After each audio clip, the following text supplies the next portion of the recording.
20절에서 26절. 누가복음 6장 20절에서 26절.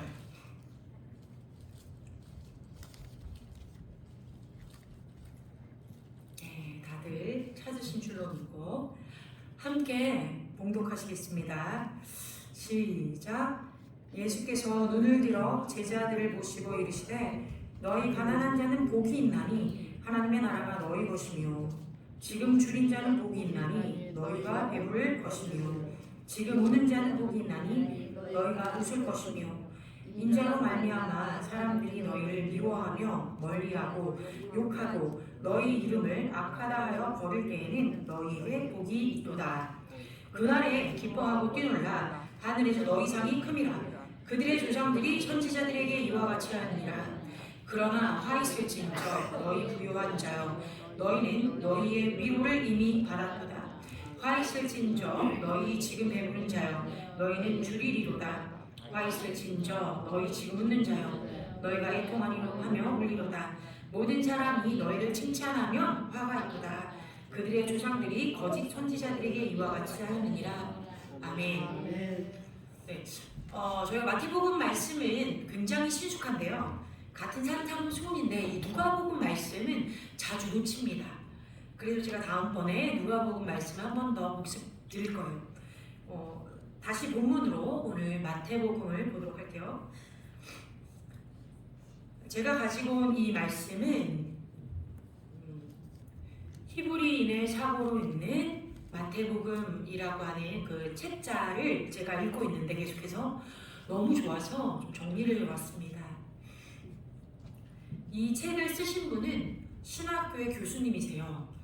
구약학 교수님이신데 제가 그분의 이 책을 읽으면서 너무 감사한 게 우리나라 신학교에 이런 분이 있구나. 이런 분이 진짜 가르치시는구나. 그분을 교수님으로 이제 배움을 받고 있는 학생들 참 복됐다. 이런 마음이 계속 들어요. 그 말씀을 읽을 때마다. 왜냐하면 너무 많은 경우에 우리가 이 원어적인 표현을 모르는 것뿐만 아니라 문화적인 상황을 모르고 우리 현재 시점에서 우리가 가지고 있는 사고로만 풀어가려고 하기 때문에 하나님의 말씀 또는 예수 그리스도의 복음이 바르게 우리에게 전달되어지지 않는 경우가 너무나 많기 때문이에요. 그런데 그 부분을 그 교수님은 하나씩 집어서 바르게 설명을 해주시고 이 깊은 지식 안에서 자신을 드러내는 것이 아니라 말씀을 역사적으로 제대로 고증하려고 노력했던 그런 여러 지필서들을 보면서 정말 우리에게 필요한 말씀이다 이렇게 느낍니다. 그럼 제가 말씀을 드릴게요. 먼저는 마태복음 5장 1절에 보면 예수께서 무리를 보시고 산에 올라가 앉으시니 라고 되어 있습니다. 이 부분에 있어서 많은 신학자들이 이런저런 얘기를 했어요. 왜냐하면 주님이 말씀을 하실 때 어떤 경우는 산이라고 얘기하고 어떤 경우는 또 평지라고 얘기하고 하기 때문에 이스라엘의 지형이 이러하다. 어떤 곳은 구름지대가 있고 어떤 곳은 평지가 있다. 위쪽이 있는데 아래에 또 평지가 있어서 위쪽에서 예수님이 말씀하셨을 때 다른 편까지 메아리가 울려서 사람들이 다 들을 수 있었다. 그러니까 지금 확성기가 없어도 모두가 들을 수 있는 그런 공명이 되었다. 뭐 이런 얘기를 하십니다. 틀린 말이 아니에요. 맞는 말이에요. 지형을 가면 분명히 그렇습니다. 그런데 중요한 것은 우리가 항상 빼먹고 놓치는 거예요. 지형만에 관한 것이 아니라는 거죠. 산이라는 것에 대한 개념이 있어요. 그 개념이 무엇입니까? 산, 히브리어로 하르라고 하는 이것은요, 단순한 지형이 아닌 개념으로서 마치 구약에서 모세가 시내 산에서 하나님의 율법, 그 토라를 받고 그것을 이스라엘에게 전달했던 것처럼 예수님께서 산에 올라가신 것에서 백성들로 하여금 모세가 하나님을 만난 것과 같은 느낌을 주는 거예요. 자, 마태복음은 여러분 기억하실 것이 누구를 위하여 쓰여졌던 책이었나요? 그 당시에 유대인들을 향하여 쓰여진 책입니다. 유대인, 그죠? 그러니까 유대인들이 가지고 있는 기본적인 개념, 전통, 문화, 종교적인 모든 당위성들이 이 마태복음에는 곳곳에 녹아있는 거예요. 그래서 그것을 중심으로 잡고 지금 말씀을 합니다. 예수님께서 지금 전파하시는 메시지의 성격이 하나님께 받은 천상의 메시지를 너희에게 전하는 것이다. 산과 죽음을 가르는, 복과 화를 갈라주는 토라. 자, 토라의 뜻이 무엇이라고요? 토는요, 토우라고 하는 히브리어예요. 좋다, 좋은 음성, 바른 것. 라는요, 라라고 해서 나쁜 것, 악한 것, 죄된 것, 비껴난 것 또는 저주받은 것이라고 얘기합니다. 그러니까 토라는 아버지 하나님의 음성을 바르게 올바른 것으로 축복받을 수 있는 음성과 축복받을 수 있는 경계와 또는 악하고 또 저주받을 수 있는 경계가 무엇인지 아버지로서 백성들에게 말씀해 주시는 거예요. 이러이러한 것들은 너희가 축복받는 것이고 내가 너희를 지킬 수 있는 곳이야. 그런데 너희가 이러이러한 것들을 선택하면 나는 너희를 더 이상 보호해 줄 수 없어. 여기는 내가 너희와 함께 할 수 있지 못한 불결한 장소가 되기 때문에 라고 말씀해 주시는 거예요. 자, 그러면 이 산상수훈에서 예수님께서 산에서부터 말씀하신다고 했죠. 어떤 개념이라고요? 나는 너에게 지금 축복과 화를 어떻게 나누어서 지켜야 하는지 너희가 다시 보라고 얘기하는 거야 라고 들으시면 돼요. 삶의 지표입니다. 어떤 삶을 살 것인가. 그래서 예수님께서 산에 올라가셔서 선포하시는 말씀도 동일하게 그 당시에 예수님의 공동체에게 이런 삶을 살아라 라고 말씀해 주신 거죠. 마태복음 5장에서부터 7장을 통해서 하나님의 나라의 가장 근본되는 원리들을 말씀하고 계신 거예요. 하나님의 가장 근본되는 원리. 가장 근본되는 원리가 무엇인지 하나씩 보겠습니다. 모세가 시내산에서 토라의 계명들을 지킴으로 하나님의 나라가 히브리인들에게 주어진 것으로 인식하게 했다면 예수님의 이곳에서의 선포는요, 하나님의 나라가 어느 누구에게든지 하나님의 마음에 합당한 자들에게는 약속된 나라이다 라고 분명히 말씀하십니다. 자, 그럼 당연히 우리에게 해당되는 거죠. 구약에서부터 신약 모든 말씀이 예수 그리스도를 통하여 아브라함의 자손이 된 우리에게는요 다 필요한 말씀이에요. 하나도 버릴 것이 없습니다. 그런데 특별히 지금 예수님이 그 당시에 히브리인들에게, 즉 말씀을 받은 민족이라고 생각하는 자기 유대인들에게만 중요한 거야 라고 생각했던 아버지 하나님의 나라의 삶의 지표, 그 축복을 너희들에게만 있는 게 아니야. 너희 선민이라고 생각하는 자들에게만 주어진 게 아니야. 그 하나님의 나라는 하나님의 나라를 받고자 하는 마음 자세가 되어 있는 모든 이들에게 임한 거야. 너희 모두에게 임한 거야 라고 지금 다시 재정이 하여 주신 거야. 할렐루야. 아멘. 그래서 그 나라에, 하나님의 나라에 들어갈 수 있는 자들의 삶의 방식은 세상적인 개념에서는 절대 이해가 되지 않는 아주 상대적이고 반대되는 개념이었어요. 그리고 이것을 보통 우리는요 산상수훈 또는 팔복이라고 언급합니다. 어제 저희가 이제 저희 교회 청년들하고 미찌오 사모님, 최영도 목사님 가정을 만났어요. 저희 교회도 와주신 적이 있는데요. 최영도 목사님은 한국 분이시고 이름처럼 미찌오 사모님은 일본 분이십니다. 그런데 두 분이 결혼하셔서 지금 남자 아이만 셋 우리나라에서 낳으시고 키우셨어요. 둘째 아이는 이제 다문화 또 다국적이기 때문에 이주 국적을 계속 갖고 있을 수 있는데 우리나라의 군대에 들어가고 싶다고 국적을 우리나라 국적을 취득하려고 어떻게 해요? 일본 국적을 포기했어요. 좀 희한하지 않습니까? 우리나라 사람들도 남자들이 이렇게 군대 가기 싫어하잖아요. 다 군대 다녀오신 줄로 압니다만 군대 가기 싫었죠. 어떻게 나갈 수 있을까?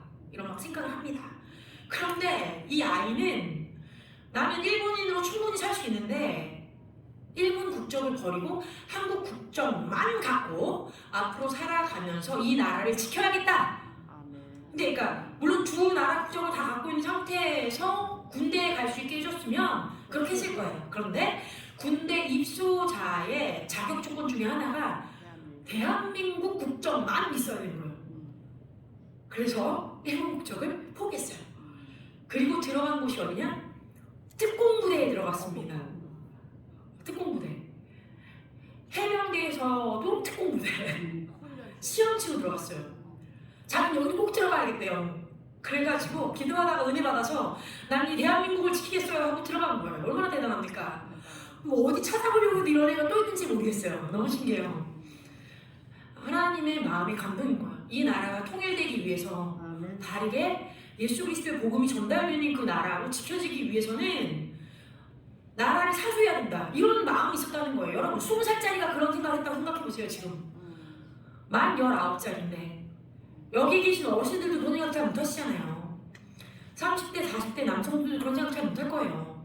민방위 나오라고 하고 예비군 뛰라고 하면 매우 싫어합니다. 아 내가 이거 언제까지 해야 하나 괴로워할 거예요.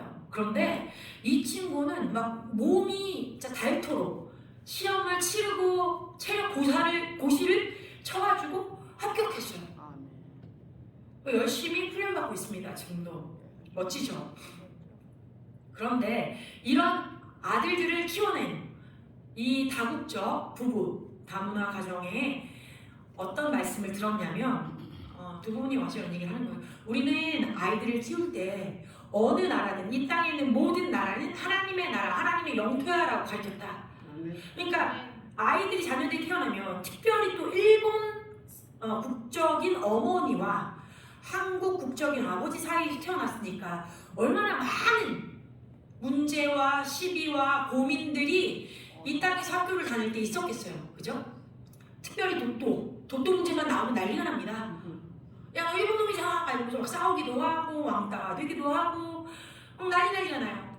근데 그럴 때마다 사모님이 어떻게 아이를 가르쳤냐면 우리는 먼저 하나님 나라의 백성이야. 그리고 나서 우리는 한국인도 되고 일본인도 돼. 그리고 우리는 한국 사람도 사랑하고 일본 사람들도 사랑해. 대한민국도 사랑하고 일본도 사랑해. 전 세계의 어느 나라도 사랑해. 그리고 독도도 하나님의 땅이야. 하나님의 영토야. 그런데 각자가 생각하는 바가 다른 것이 있는 거야. 근데 우리는 어느 편이 아니라 하나님 나라의 사고를 갖고 이 나라에서 살아가는 거야. 라고 계속 가르쳤대요. 정체성을 심어준 거예요. 정체성을. 물론 우리는 당연히 독도 우리 땅이에요. 우리 땅 맞습니다. 그러나 독도는 우리 땅이야 그러면서 일본 사람들 미워할 필요 없는 거잖아요. 그죠? 일본은 망해가야 되는 나라를 할 필요 없는 거예요. 그거는 악한 생각입니다. 원수가 좋아하는 거예요. 사실 우리의 역사를 타고 올라가면 우리나라 사람과 일본 사람들 굉장히 많이 섞여 있습니다. 특별히 일본 사람들의 선조 중에 한 계통이 우리나라의 가야, 백제, 고구려인이에요. 여러분 아십니까? 이거 오래된 정설이죠. 오래된 학설로 이미 밝혀졌어요. 그러니까 일본에는 일본 토속 국민만 있는 게 아니라 실질적으로 우리나라 사람들이었던 조상들이 그곳에 가서 굉장히 많이 섞여 있었다는 거예요. 우리와 같은 민족이 이미 그 혈통이 있다는 거예요. 그리고 또 재미나게도 우리가 또 올라가면 어떻게 됩니까? 우리나라도 한족 민족들과 많이 섞였어요. 우리도 중국 사람들과 많이 섞여 있어요. 근데 막 그걸 가지고 뭐 우리는 더 이상 중국인들이 우리를 속국으로 만들려고 해요. 막 이렇게 해서 화낼 필요도 없는 거예요. 역사적으로 그들이 우리가 당신 나라의 속국이 맞았죠. 더 이상 아닐지라도. 근데 그걸 아직까지도 주장하는 것도 그들 잘못이에요. 절대 그러면 안 돼요. 이건 나쁜 행동이죠. 우리가 그것이 틀렸다고 얘기해 줄 수 있어야 돼요. 우리 고유 문화가 있다고 말해야 해요. 지켜야 해요. 그러나 그렇다고 그들을 뭐 때는 외놈 해가면서 또 비하할 필요는 없습니다. 그냥 그들이 못 배운 거예요. 바른 역사를 알려주면 돼요. 그죠? 그러니까 우리가 궁극적으로 얘기하고자 하는 것은 어떤 민족이든 어떤 인종이든 차별하거나 우리가 그들을 향해서 우리보다 천하다, 못하다, 낫다, 악하다라고 손가락질할 필요가 없다는 거죠. 왜냐하면 또 올라가면 어디까지 올라가죠? 아브라함까지 올라갑니다. 또 올라가면 아담으로 올라가요. 우리 모두가 예수 그리스도가 정말 하나님이셨을 때 이 땅을 창조하시고 첫 아담을 만드신 그 모든 후예인 거예요. 이 땅에 있는 사람 중에 아담의 씨앗이 아닌 자들이 누가 있어요? 아무도 없어요. 그렇죠? 이것이 하나님 나라입니다. 모두가 하나님의 모습으로 창조되었고 그 형상을 따라서 존귀함 받은 거예요. 그런데 이 형상에 진짜 가치가 부여되기 위해서 무엇이 필요하다? 영혼의 구원이 필요하다. 자신의 모습, 자신의 창조받은 모습이, 형상이, 모양이, 그 뜻이, 깊이가 어떻게 작용되고 어떻게 살아가줘야 되는지 목적과 목표를 알려줄 수 있는 유일한 분이 성령 하나님 되시기 때문에 그분의 영이 없이는 우리가 이 땅에서 살아갈 수 없습니다. 우리가 사람의 형상을 갖고 있으나 우리의 마음은 짐승과 같은 본성에 따라서 욕심을 따라 살아가요. 그래서 하나님 보시기에는 절대 하나님 나라에 들어올 수 없는 그저 한낱 창조물에 불과한 짐승과 같은 모습으로 머물러 있게 되죠. 당연히 이것은 하나님의 뜻이 아니고 하나님의 원하심이 아니기 때문에 우리가 계속해서 하나님의 나라를 사람들에게 전달해야겠죠. 그래서 말하는 거예요. 자, 헬라어로 우리가 지금 읽고 있는 이 복이라는 의미는요, 사용된 단어가 마카리오스입니다. 다 같이 볼게요. 마카리오스. 네. 나중에 집에 가셨는데 그 마카 뭐라고 이러시면서 마카데미아 뭐 이런 얘기 하시면 안 됩니다. 이게 마카리오스예요. 마카리오스. 네. 근데 마카리오스라는 헬라어가 최고의 행복, 최상급의 복이라고 말하는데요. 사실 이 최상급의 복이 히브리인들이 말하는 복의 개념 아쉐르와는 개념적으로 차이가 다릅니다. 자, 그럼 히브리적인 개념, 본래 예수님이 말씀하셨던 그 개념이 무엇인지 우리가 한번 찾아볼 거예요. 다 같이 얘기해 볼게요. 아쉐르. 우리 청년들은 알 텐데 티쿤 글로벌의 수장 되시는 목사님 성함이 뭐죠? 아쉐르 인트레이터예요. 인트레이터. 아쉐르. 같은 말이죠. 복이라는 얘기예요. 복. 그런데 이 복이 무슨 의미일까? 제일 중요한 가치가 무엇일까? 명예로운 것이 무엇일까? 왜냐하면 이 아쉐르라는 뜻은요, 최상의 복에서 끝나는 것이 아니라 그것이 명예로운 것이라고 말하고 제일 중요한 가치를 지닌 이라는 의미이기 때문이에요. 자, 히브리적 사고방식에서의 복을 얻는다는 개념은요, 항상 시간적인 개념에 있어서 언제나 현재, present, right now, 지금과 관련있어요. 지금. 되게 중요합니다. 지금 해볼게요. 지금. 이 순간. 현재. 최상의 복. 제일 중요한 순간. 우린요, 하나님께서 우리에게 복을 주신다 할 때요, 하나님이 나에게 복을 주셨습니다. 감사합니다. 지금 내가 참으로 복됩니다. 라고 고백하는 일이 거의 드물어요. 우린 뭐라고 표현하냐면 항상 미래적인 시제를 써요. 언젠가는 큰 축복을 받을 줄로 믿습니다. 그죠? 언젠가는 주님이 우리에게 이러이러한 것들을 이루어 주셔서 나에게 큰 축복이 흐를 것을 바랍니다. 기대합니다. 믿습니다. 기도합니다. 뭐예요? 아직도 그 축복이 우리에게 없는 거예요. 없는 상태에서 뭔가 없는, 나에게 없는 무엇인가가 와야 그때 축복되다고 잘못 생각하고 말하겠다는 거예요.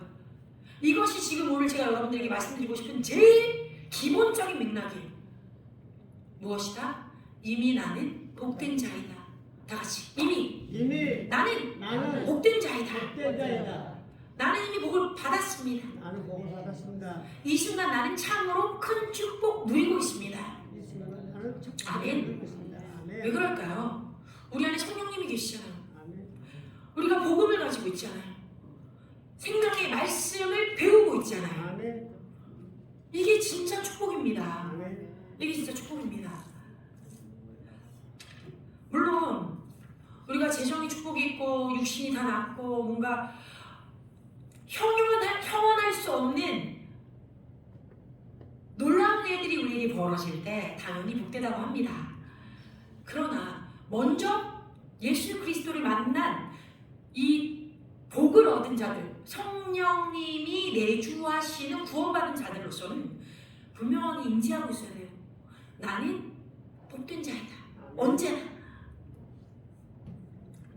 사람의 인생 가운데 가장 가치 있는 것 또는 인생 가운데 제일 명예로운 것이 복이다 라고 말하는 건요, 시편 144편 15절에 여호와를 저희의 주로 아도나이로 삼는 것이에요.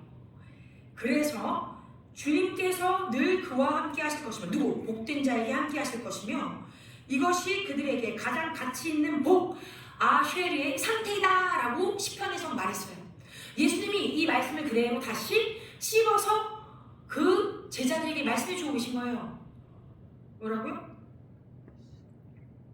여호와를 너희들의 주로 삼는 것이 제일 가치 있는 복이다. 그럼 우리는 제일 가치 있는 복이 이미 와 있는 거죠. 아멘? 네, 우리가 정말 믿으면 두 손 들고 아멘 해볼게요. 번쩍 들고 아멘! 아멘! 받으세요. 아멘! 그죠? 네, 맞습니다. 아멘하고 받는 거예요. 아, 내가 정말 가치 있고 복되구나. 자, 아까 미치오 사모님 말씀을 잠깐 들으면 이런 말씀하셨어요. 이 아이들을 키울 때 또 어떤 걸 하셨냐면, 나는 세상과 전혀 세상의 가치와 아주 반대되는, 정반대되는 것들을 가르쳤어요. 세상을 거스르는 것들을 가르쳤어요, 아이들에게. 이 땅에서는 내가 잘 먹고 잘 살고 아프지 않고 좋은 대학을 나오고 좋은 직장을 얻고 어느 정도의 월급을 타고 남들한테 꾸이지 않고 살면 좋은 사람들, 성공한 사람들이라고 생각한다. 그런데 두 분은 그렇게 가르치지 않으셨어요. 늘 언제나 너희들이 왕따가 돼도 괜찮아. 하나님의 말씀의 진리를 따라 살 때 너희들이 너희 친구들이 왕따를 당해도 괜찮아. 남들이 볼 때 너희가 잘났고 정말 성공해 보이지 않아도 괜찮아. 그건 중요하지 않아. 너희는 너희 최선을 다하는 거야. 하지만 더 중요한 건 주님의 말씀이 성경에서 진리를 뭐라고 하시는지 너희가 뭐 살아가는 게 더 중요해 라고 늘 가르치셨어요. 네가 누구인지, 너의 정체성, 너는 하나님의 자녀이고 너에게 제일 중요한 것은 하나님의 나라야 라고 가르쳤던 그 자존감, 정체성이 그 아이들이 뿌리 있게 박힌 게 제일 중요했다는 거예요. 이건 세상의 원리와 다르잖아요. 내가 하나님을 믿기 때문에 남들에게 좀 포기하고 양보하고 좀 짓밟혀도 괜찮아. 나는 괜찮아. 난 떳떳해. 하나님이 기뻐하시면 나는 그걸로 만족해. 그게 진짜 성공이야 라고 가르쳤다는 거예요. 어떤 부모가 그렇게 잘 가르치실 수 있었을까? 그죠? 많은 분들이 이런 교육을 시킨다고 해요. 그런데도 안을 파보면 내 아이들이 잘 돼야 돼요. 내 아이들이 공부 잘해야 돼요. 내 아이들이 뛰어나야 돼요. 내 아이들이 좋은 대학교 가야만 가자. 좋은 직장에 가야 하나님의 영광이에요. 그런데 사모님이 항상 하신 말씀 중에 뭐냐? 야, 배달 오시는 분들도 하나님의 나라를 갖고 하나님의 자녀라는 정체성을 갖고 저것이 주님이 주신 일이라면, 그래서 그것을 하는 거라면 너무 박수가 될 일이야. 그분들은 대단한 거야. 청소를 해도 그 작은 것에 충성하는 자, 하나님이 주신 일이라고 믿고 그곳에서 최선을 다하는 건 정말 멋진 일이야. 나는 그것도 하나님께 칭찬받을 일이라고 생각해. 그러니까 이 땅에 어떤 직업도 귀천이 없어. 왜? 중요한 건 그들에게 주어진 임무이기 때문에, 그리고 그들의 정체성 안에서 그 임무를 하나님 나라 안에 펼쳐나가는 것이 중요한 것이기 때문에 라고 계속 가르쳤던 거예요. 정말 중요한 진리죠. 정말 중요한 진리예요. 우리가 자녀들을 그렇게 가르치기를 원합니다. 그래서 말하는 거예요. 어디에서 무엇을 하든지 동일하게 세상의 관점과는 전혀 다른 아버지 하나님의 나라의 백성들, 아버지 하나님의 일을 하는 자녀들, 그 임무를 이 땅에서 열심히 수행하는 자들, 그 이후에 어떤 결과가 오든지 자신의 마음과 행동이 주님 앞에 바르고 깨끗한 자들, 그들이 성공한 자들이다. 그들이 복받은 자들이다 말씀하십니다.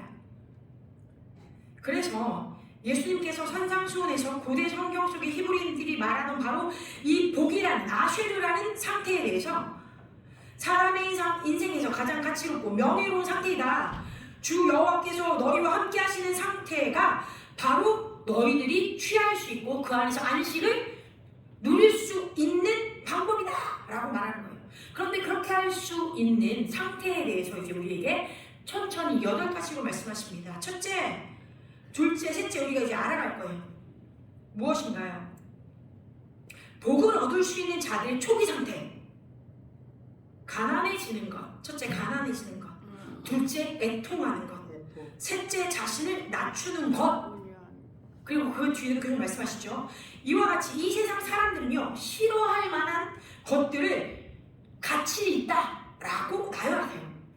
예수님은 단어적인 추상법을 통해서 가장 복되고 가치 있는 상태를 우리에게 제시하고 계십니다.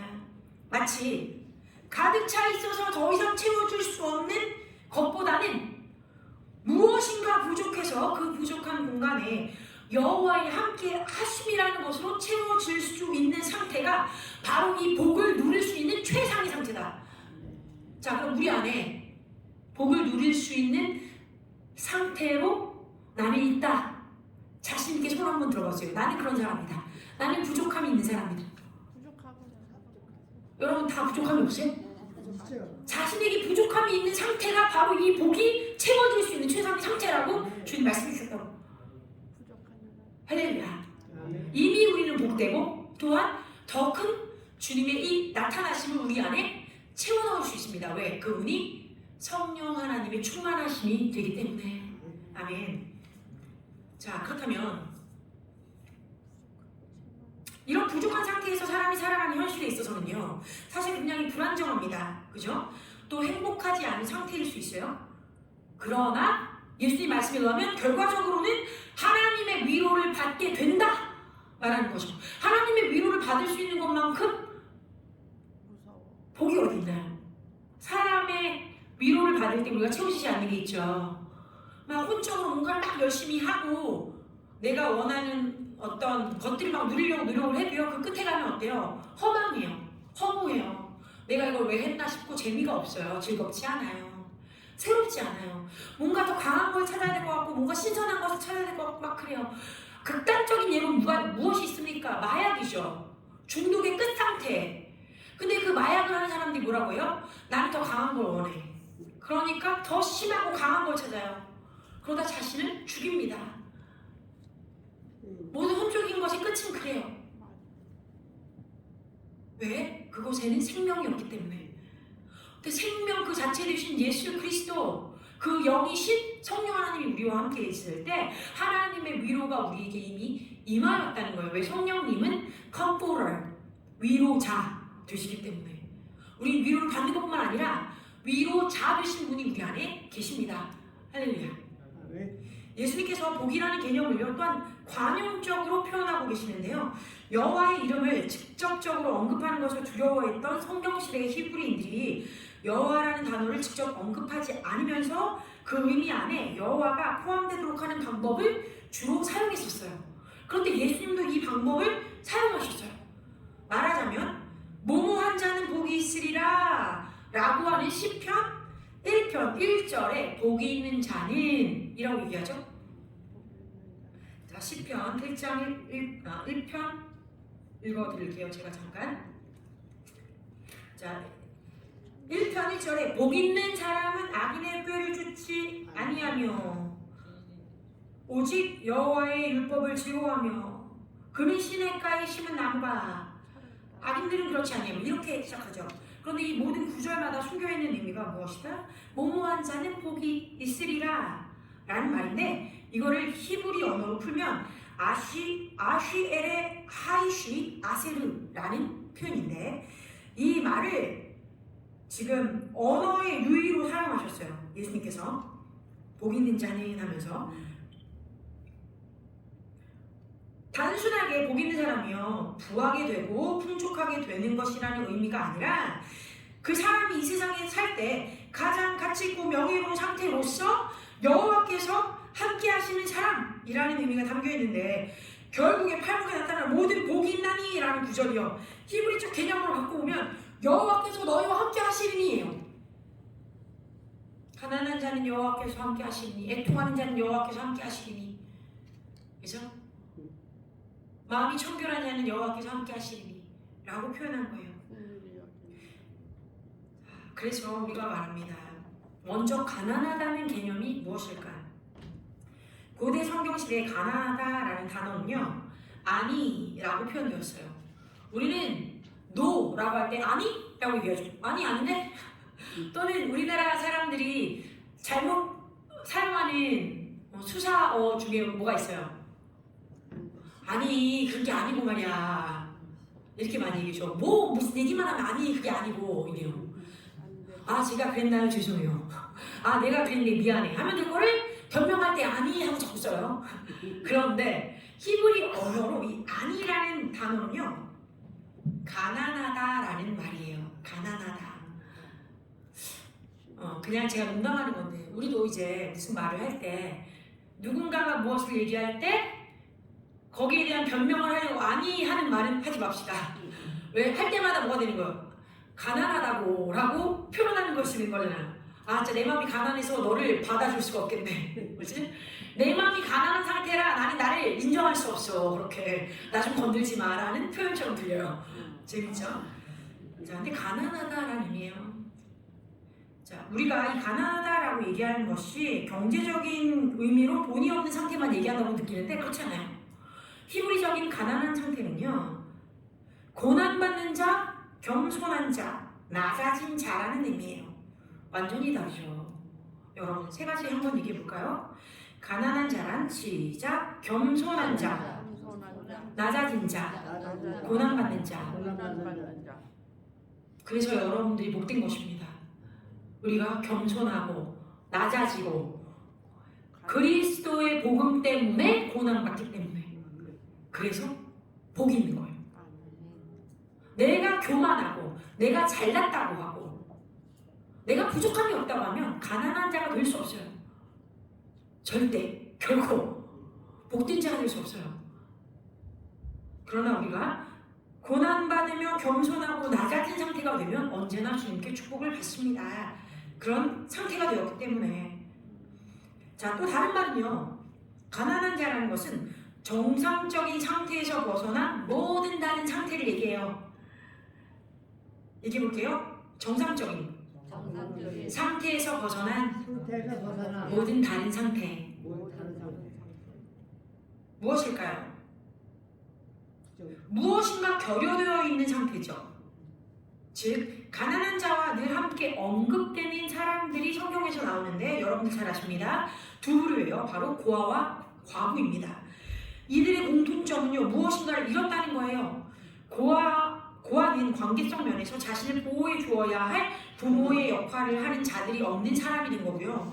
과부는 자신을 보호해 줄 남편의 역할을 하는 자가 없는 사람이에요. 물론 신약적인 개념에는요 고아도 과부도 예수 그리스도가 개입하심으로 어떻게 됐어요? 아비가 없는 자들에게 예수님을 통하여 하나님이 아비 되어주시고 과부가 된 자들에게 자신들에게 공급할 수 없는 그 자리를 예수님이 남편 되셔서 채워주시고 공급하여 주십니다. 그래서 이것이 이제 복된 자로서 바뀌죠. 그러나 이제 이 가난한 자들이 계속해서 얘기할 때 이 아니라고 하는 이 사람들이 결여된 사람들이라고 얘기하면 관계성 면에서 무엇이 결여되었는가? 다시 말하면 첫 번째는 땅이었습니다. 가난한 자들에게의 관계성으로서 잃어버린 결여된 것은 무엇이다? 첫 번째 땅. 왜냐하면 히브리인들은요 하나님께서 모든 인간들에게 그 가족별로 그 이마에 땀이 흐르도록 경작하고 먹고 살 수 있는 땅을 주셨다고 믿어요.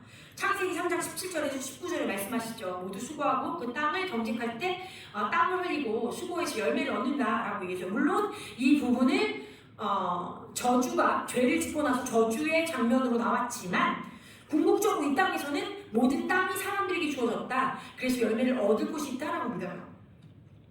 그런데 사람들이 이 말씀에 의거해서 히브리언들이 믿을 때는요 자신에게 준 그 땅조차도 자신의 것이 아니라 하나님의 소유로 생각했어요. 그래서 히브리인들이요 율법 즉 토라 가운데서는요 땅을 잃었을 때에는 다시 사와야 하는 고엘법이 있는 것입니다. 고엘 되찾다.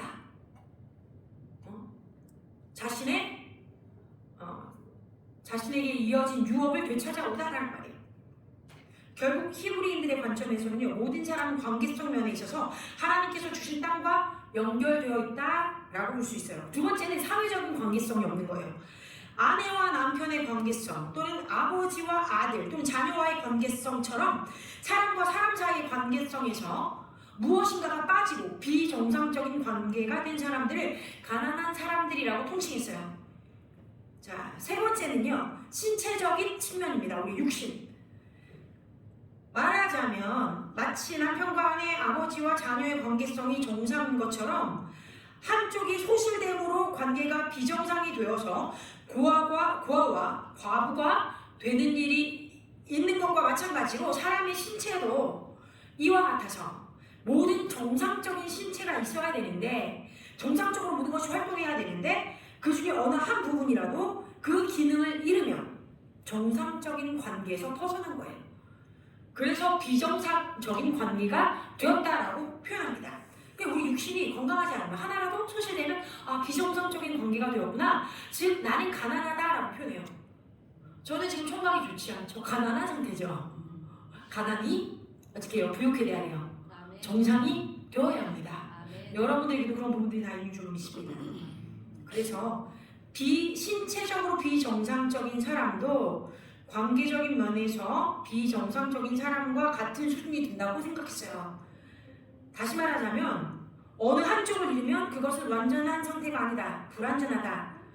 다시 말해 정상적인 관계가 아니라 비정상적인 상태다. 그래서 성경은 이것을 가지고 가난하다라고 얘기했어요. 아주 중요한 것입니다. 무엇? 이렇게 가난한 자 또는 무엇인가 부족한 사람들을 지칭하는 자들에게 예수 그리스도께서 복음을 전파하여 주셨습니다. 할렐루야. 그죠? 이사야 35장 5절에서 6절, 이사야 61장 1절에서 3절, 매우 유명한 부분이에요. 메시아를 나타내는 장면. 가난한 자들에게 복음을 전하신 예수님, 그때의 소경의 눈이 밝을 것이며 귀머거리의 귀가 열릴 것이요 그때는 자는 사슴과 같이 뛸 것이며 벙어리의 혀는 노래하리니 이는 광야에서 물이 솟겠고 사망에서 시내가 흐를 것임이라. 주 여호와의 신이 내게 임하셨으니 이는 여호와께서 내게 기름을 부으사 가난한 자에게 아름다운 소식을 전하게 하려 하심이라. 나를 보내사 마음이 상한 자를 고치시며 포로된 자에게 자유를, 갇힌 자에게 노임을 전파하며 여호와의 은혜의 해와 우리 하나님의 신원의 날을 전파하여 모든 슬픈 자들을 위로하되 무릇 시온에서 슬퍼하는 자에게 화관을 주어 그 죄를 대신하며 희락으로 기름을 그 슬픔을 대신하고 찬송의 옷으로 그 근심을 대신하게 하며 그들로 의의 나무 곧 여호와의 심으신 바 그 영광을 나타낼지라 일컬음을 얻게 하려 하심이라. 아멘. 자, 이렇게 히브리인들의 마음속에 그리던 메시아, 마시앙, 그가 이루실 세상의 모습인데 소경을 보게 하고 귀모를 듣게 하고 한진병이를 낫게 하고 벙어리가 말할 수 있게 하는 것. 예수님께서는 이런 메시아의 구원자의 사역을 실제적으로 나타내셨어요. 또한 마태복음 11장 5절에 보면요, 세례 요한이 감옥에 갇혔을 때 묻잖아요. 마음이 너무 깨어지고 아파서 자신들의 제자를 예수님께 보내요. 당신이 진짜 오실 그 메시아 맞습니까? 물어봐라 보내요. 이때 예수님이 세례 요한을 책망하지 않으셨어요. 도리어 이런 말씀을 하십니다. 이 구절을 그대로 들어서 이렇게 대답하셨어요. 너희 선생에게 가서 이렇게 얘기해라. 소경이 보며 안진뱅이가 걸으며 문둥이가 깨끗함을 받으며 귀머거리가 들리며 죽은 자가 살아나며 가난한 자 즉 우리의 상태 아니에게 복음이 전파된다 하라. 뭐요? 내가 메시아다 이렇게 얘기하고 가난한 자에게 복음이 전파된다는 건 그런 의미예요. 메시아의 나타남이 있어야 되는 거. 축복을 받는 자의 상태라는 거예요. 자, 또한 비정상적인 사람들이 들어가지 못하는 곳이 있었는데요. 성전이었습니다. 여러분 잘 아시죠? 히브리인들에게 있어서 성전이라는 개념은 하나님과 대면하는 장소예요. 거룩한 것. 하나님과 만나는 장소로서 불구자들은 이 성소에 못 들어갔어요. 이렇게 따지면 지금 우리나라에, 아니 이 땅에, 이 교회에 못 들어올 사람이 얼마나 많겠습니까? 그죠? 또 이 교회가 구약적인 개념으로 하나님의 임재가 가득 찬 법궤가 있는 곳이라고 믿었다면 목회자들도 바르게 못 설 거예요.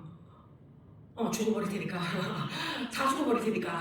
그죠? 저도 뭔가 좀 이상하면 죽어버리겠죠. 여기서 하나님의 임재와 영광이 너무 가득하니까 감히 이렇게 되는 거예요. 그런데 이런 성전에 하나님과 대면하여 설 수 있는 기회조차 없는 사람들이 하나님의 성전에 들어가 하나님을 만날 수 있는 또 다른 방법이 있었는데 무엇이었을까? 비정상적인 사람들이 정상인이 되면 되는 거예요. 이거 우리한테도 기적이죠. 기적 맞습니까? 아픈 자가 치유되는 게 얼마나 놀라운 기적이에요. 팔 하나를 잃은 사람이 팔이 갑자기 나온 게 얼마나 기적이에요. 눈이 안 좋은 사람이 눈이 번쩍 띄어지면 얼마나 기적이에요.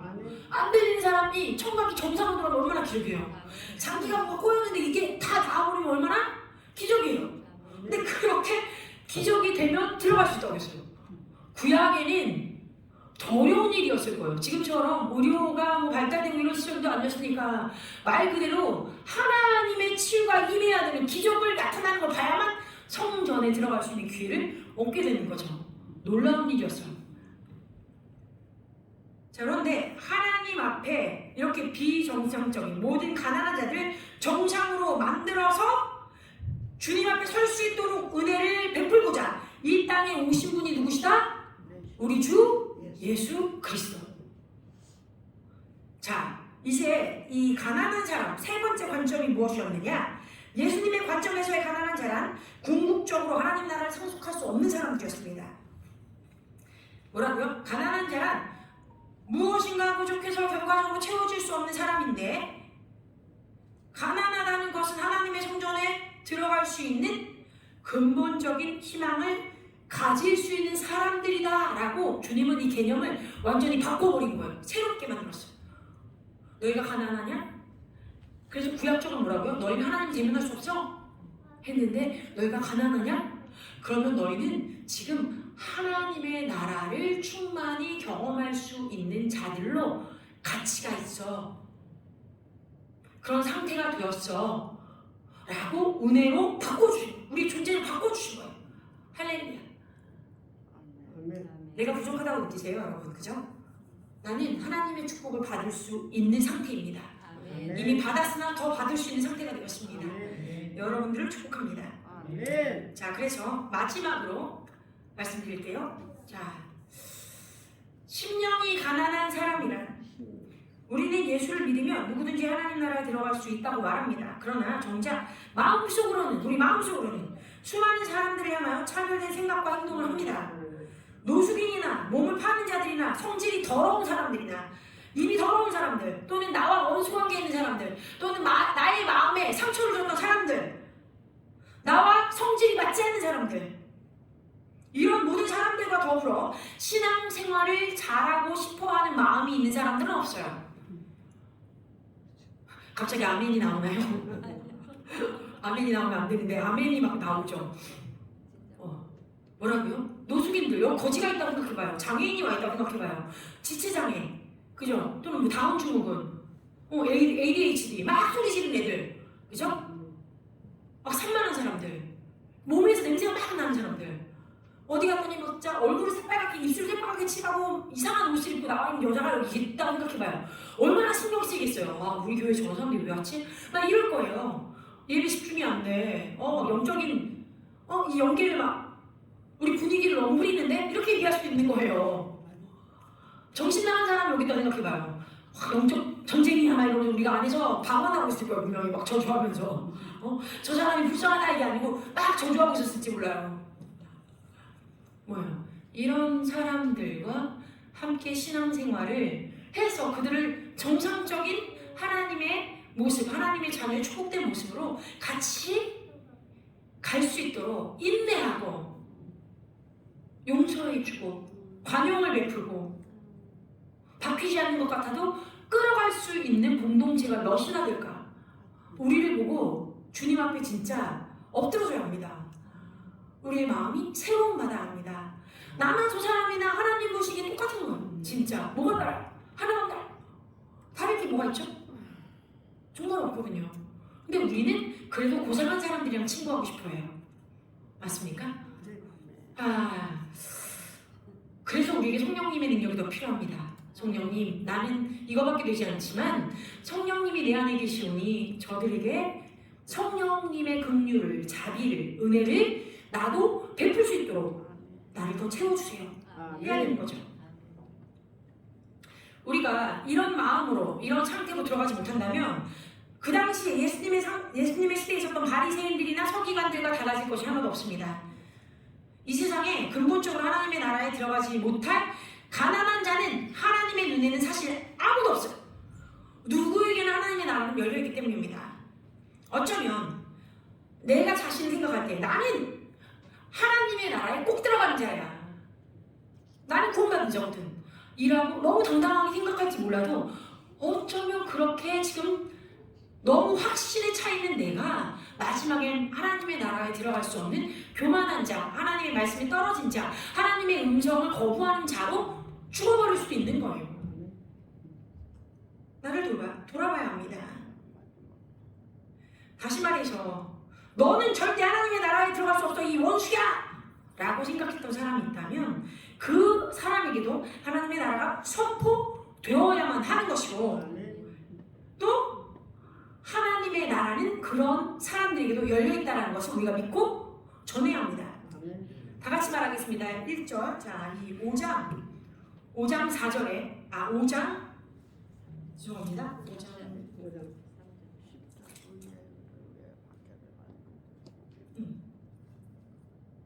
우리가 지금 읽고 있는 이 심령이 가난한 자는 복이 있나니 였죠. 심령이 가난한 자는, 자, 이걸 이렇게 읽어드릴게요. 그리고 끝내겠습니다. 마음이 가난한 자와는 여호와께서 함께 하시리니 하나님의 나라가 저희 것입니다. 아멘. 같이 저를 따라해 주세요. 마음이 가난한 자와는 여호와께서 함께 하시리니 하나님의 나라가 저희 것입니다. 마지막으로 제 자신의 마음에 손을 얹고요. 마음이 가난한 루디아와는 같이 여러분의 이름을 넣어주세요. 그리고 나서 하나님의 나라가 나의 것입니다. 이렇게요. 시작. 마음이 가난한 루디아와는 마음이 가난한 여호와께서 함께 하시리니 더 크게 하나님의 나라가 나의 것입니다. 아멘. 네, 기도하겠습니다. 아빠 하나님 감사합니다. 진실로 우리의 공급자 되어주시며 우리의 모든 것 되어주시고 우리의 전부로 우리의 삶을 이 땅에서 하나님의 나라의 충만함으로 채워주시기를 간절히 원하시는 주님, 우리가 지금 이 순간에 가난한 자로 여호와께서 우리와 함께 하실 수 있는 상태임에 감사드립니다. 그리고 또한 성령 하나님 우리 안에 내주하셔서 너희가 원하면 내가 나를 더욱 너희에게 부어주며 하나님의 나라를 계시하며 아버지 하나님의 마음을 너희에게 보여주고 예수 그리스도의 말씀을 너희가 깨달아 할 수 있도록 은총을 내려주리라 하고 계심에 감사드립니다. 우리가 이런 성령 하나님의 초청에 날마다 내 주님이라고 반응하면서 우리의 마음의 문을 계속해서 자원하는 심령으로 열어드리고 겸손하고 낮아진 자로 주의 말씀을 붙들을 수 있는, 또한 주님의 진리로 말미암아 이 땅에서 손가락질 받고 고난을 받을지라도 그것을 지켜낼 수 있는 자들로, 그런 가난한 심령을 가진 자들로 주님 함께하여 주시옵소서. 왜냐하면 그것이 우리의 축복이요 하나님의 충만하심이 우리 안에서 풀어지는 길이기 때문입니다. 감사합니다. 한 주간